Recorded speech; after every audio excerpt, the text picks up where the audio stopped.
Hello friends.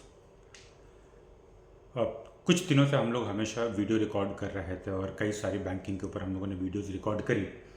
और आप यकीन नहीं करेंगे कि हमें रिक्वेस्ट ये आने लगा कि हम सिर्फ इंग्लिश में वीडियोस क्यों रिकॉर्ड कर रहे हैं, हम हिंदी में क्यों नहीं कर रहे हैं करके। तो मैंने सोचा कि जब हमारे पास दोनों मिक्स ऑडियंस है जो कि इंग्लिश और हिंदी दोनों के हैं, तो I will be recording same videos in both the language which is English and Hindi, ताकि आप लोगों को बेहतर समझ में आए। और हम बैंकिंग को या बैंकिंग के किसी भी चीज़ को या किसी भी टॉपिक को इतने सिंपल लैंग्वेज में डिस्कस करने की कोशिश करेंगे ताकि आप और हम सेम पेज में रह सकें, और ये आपके क्लाइंट्स के लिए, आपके कस्टमर्स के लिए भी इजी हो और आपके लिए भी इजी हो, और आपको सेल करना बहुत आसान फील हो, और जो भी नॉलेज चाहिए वो अपने को एक लेमैन्स लैंग्वेज में मिले। आज जो हम लोग टॉपिक डिस्कस करने जा रहे हैं वो बहुत इंपॉर्टेंट है, क्योंकि ये एक छोटी छोटी चीज़ें हैं जिसके बारे में हमें ख्याल रखना पड़ता है जब भी हम जाते हैं और अपने कस्टमर से मिलते हैं।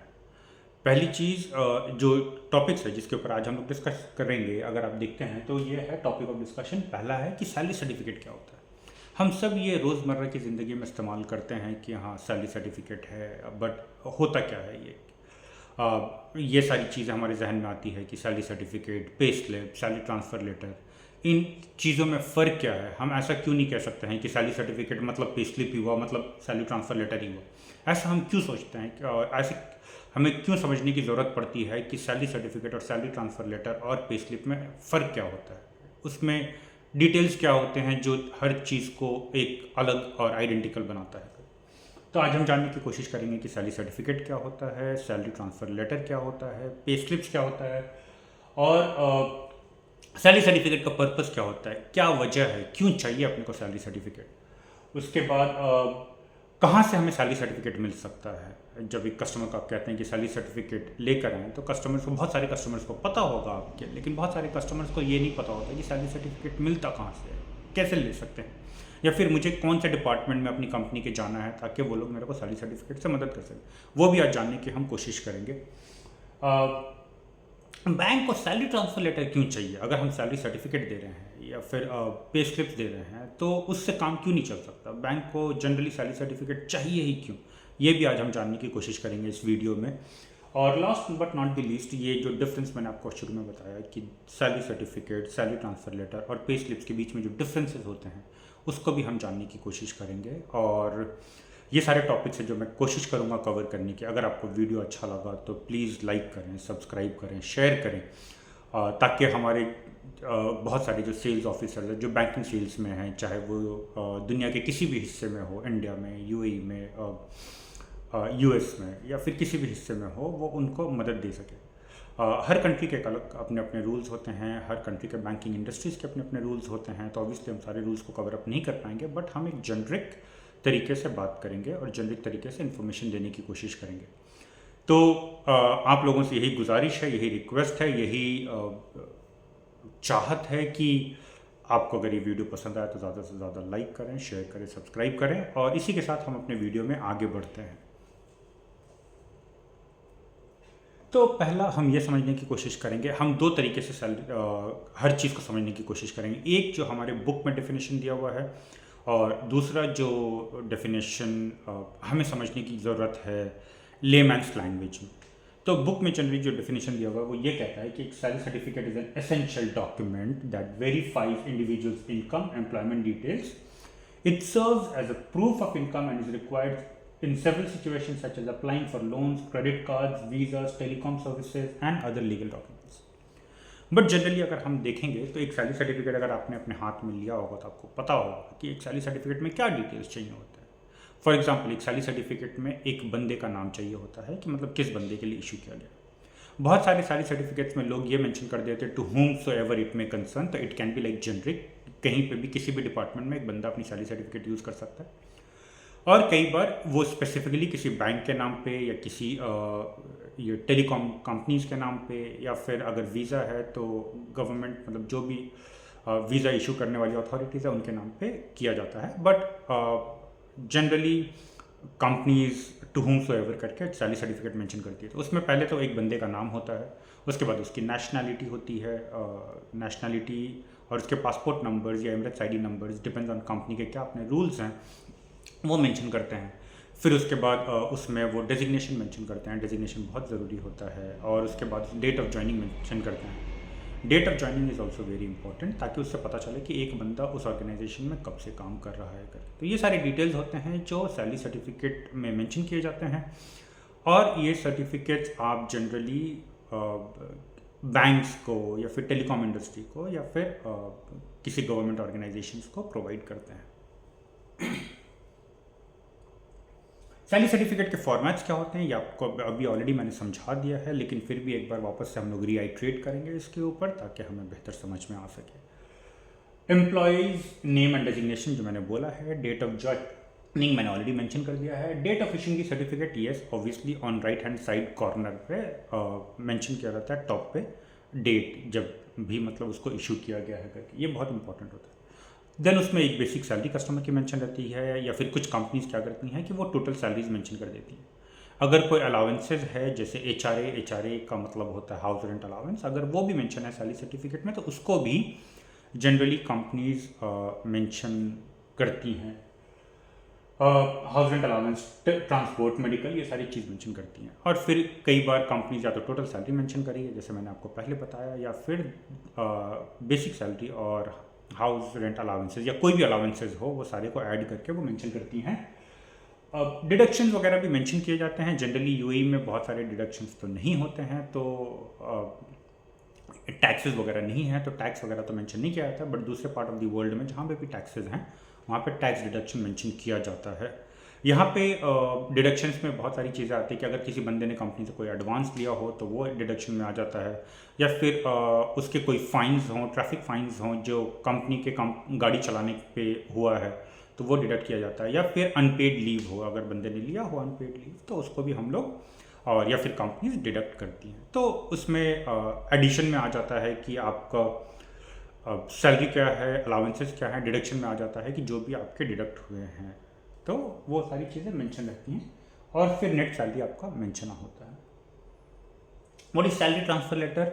अगर बुकिश डेफिनेशन के हिसाब से जाएंगे तो salary transfer letter is a commitment और a promise on the part of an employer. Employer एक कमिटमेंट दे रहा है to your bank that the salary of the employee would be credited to the bank until the loan is completed or repaid, and the letter will also contain some terms and conditions agreed between you, your employer and the bank. तो generally क्या होता है कि salary certificate अब हम लोग समझ चुके हैं। अब सैलरी ट्रांसफ़र लेटर के लिए बहुत इंपॉर्टेंट जो होता है वो ये है कि सैलरी ट्रांसफ़र लेटर एक कमिटमेंट होता है, एक प्रॉमिस होता है। एम्प्लॉयर कहता है कि मैं तुम्हारी सैलरी या मैं उस बंदे की या एप्लीकेंट की सैलरी उस बैंक में डालूंगा, तब तक डालूंगा जब तक उसका लोन या जो क्रेडिट फैसिलिटी उसने लिया है वो कंप्लीट ना हो जाए।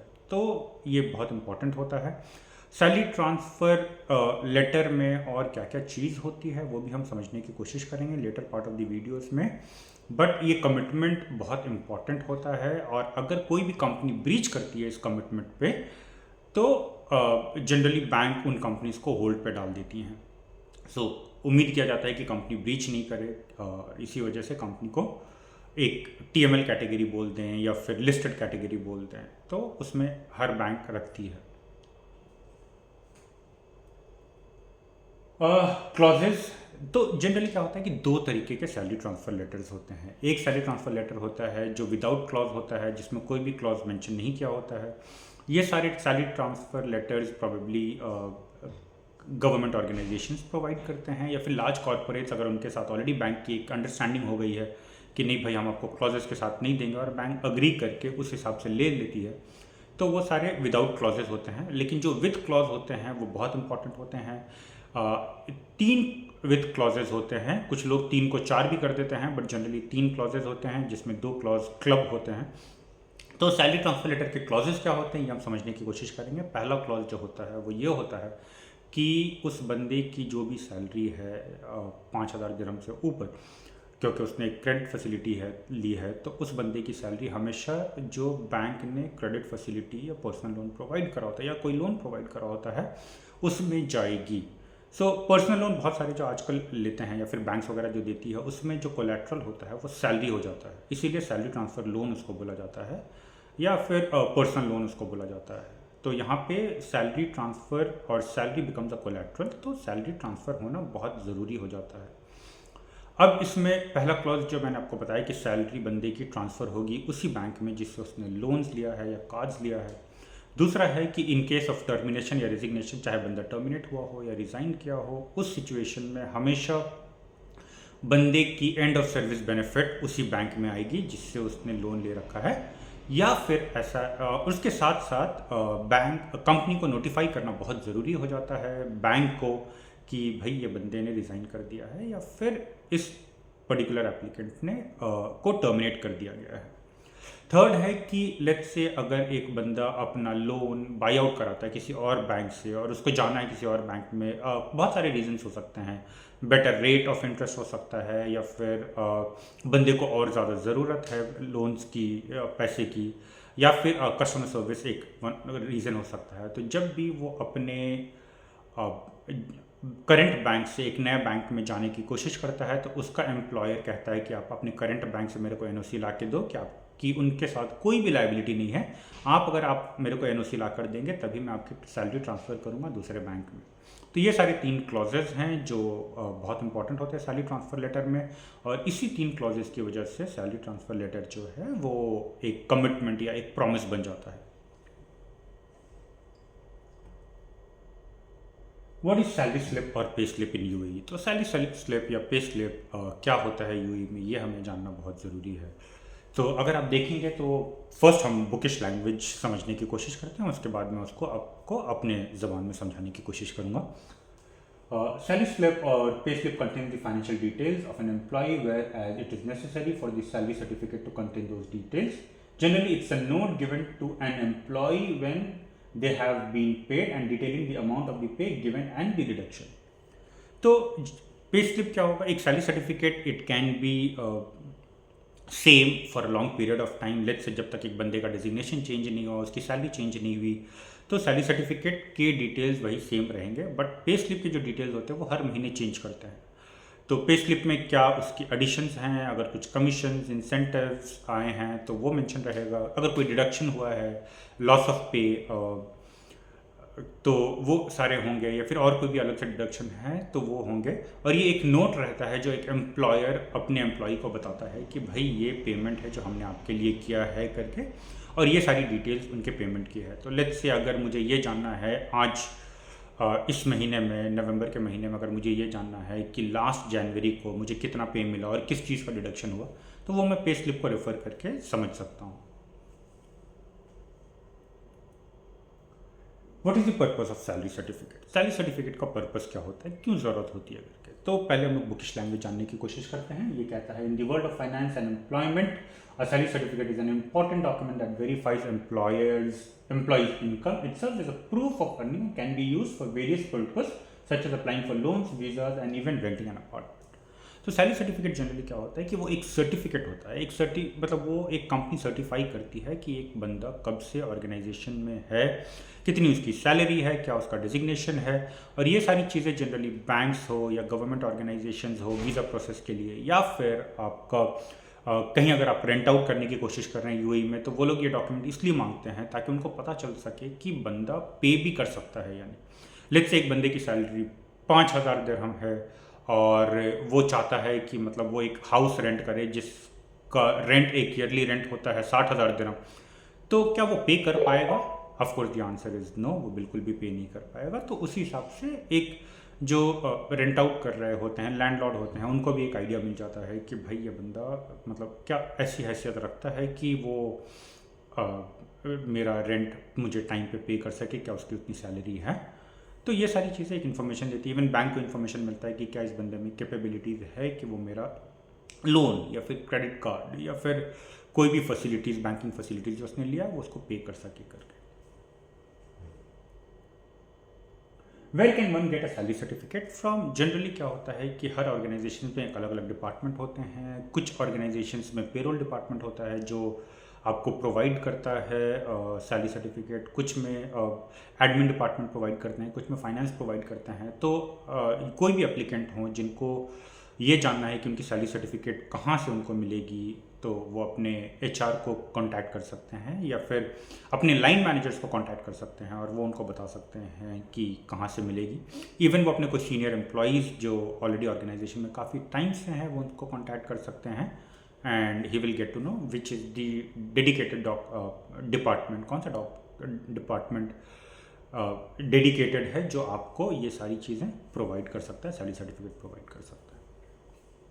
Y do bank need salary transfer letter? Bank को सैलरी ट्रांसफ़र लेटर क्यों चाहिए? जैसे हम लोगों ने पहले वाले वीडियोस में ऑलरेडी सुना है और समझा है कि ये एक कमिटमेंट है, ये एम्प्लॉयर का कमिटमेंट है टुवर्ड्स द बैंक कि इस बंदे की जो सैलरी है वो हमेशा इस अकाउंट में जाएगी अगर वो विद क्लॉज है तो। और जब अगर वो दूसरे बैंक में अपनी सैलरी ट्रांसफ़र करने की कोशिश करेगा या चाहेगा या इच्छा जाहिर करेगा तो उस टाइम पे एक NOC की ज़रूरत पड़ेगी जो नो ऑब्जेक्शन सर्टिफिकेट कहलाता है। What is the difference between salary certificate, pay slip and salary transfer letter? तो इसको हम लोगों ने जो कुछ भी पढ़ा है अभी तक या जो कुछ भी समझा है उसको हम लोग एक नट शेल में करने की कोशिश करेंगे। तो पहला आई एम सो सॉरी पहला क्या है कि सैलरी सर्टिफिकेट है जो salary certificate is an essential document जो वेरीफाई करता है एक बंदे की इंडिविजुअल इनकम को। पे स्लिप ये नोट है जो बताता है कि कौन से महीने में एक बंदे को कितनी सैलरी मिली। और सैलरी ट्रांसफ़र लेटर जैसा कि आप जानते हैं कि वो एक कमिटमेंट है, एक प्रॉमिस है एम्प्लॉयर की तरफ से और एप्लीकेंट की तरफ से बैंक को कि भाई जब तक उसके लायबिलिटीज़ क्लियर नहीं हो जाते हैं, लोन्स क्लियर नहीं हो जाते हैं, तब तक वो दूसरे बैंक में अपनी सैलरी ट्रांसफ़र नहीं कर सकता है। Thank you so much guys. I hope कि आपको ये वीडियो बहुत अच्छा लगा होगा। अगर अच्छा लगा है तो प्लीज़ लाइक करें, शेयर करें, सब्सक्राइब करें और ज़्यादा से ज़्यादा लोगों तक पहुंचाएं। ये वीडियो शुरू करने का और मकसद शुरू करने का इस तरह के वीडियोस का यही है कि जो बैंकिंग सेल्स के बंदे हैं या फिर कस्टमर्स हैं या एप्लीकेंट्स हैं या जिनको बैंक के बारे में नॉलेज या थोड़ी इन्फॉर्मेशन चाहिए होती है कि मतलब नॉट बुकिश बट ग्राउंड पे क्या होता है, उन तक इन्फॉर्मेशन पहुंचाने की एक छोटी सी कोशिश है मेरी। और इस कोशिश को आप बढ़ावा दें और जितना ज़्यादा आप ये वीडियोस शेयर करेंगे उतना ज़्यादा मुझे मोटिवेशन मिलेगा कि मैं नए और वीडियोस और बनाऊं। Thank you so much, take care.